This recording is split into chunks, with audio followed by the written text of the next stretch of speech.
Thinking about moving from Beaverton to Corvallis, Oregon?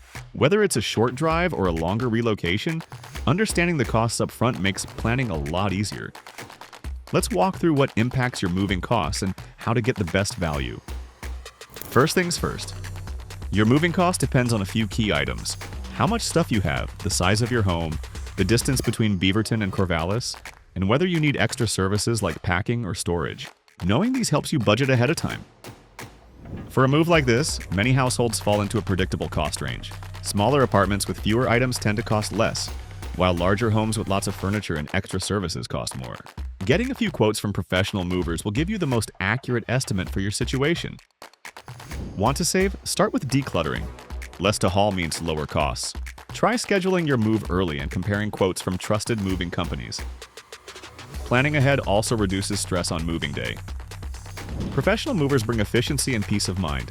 They handle the heavy lifting, protect your furniture, and help keep your move on schedule. Choosing movers with great reviews and transparent pricing makes the whole process much smoother. Moving from Beaverton to Corvallis doesn't have to be overwhelming. Plan ahead, compare quotes, and choose trusted movers to make your relocation smooth and stress-free. Click the link in the description to get your free moving quote today.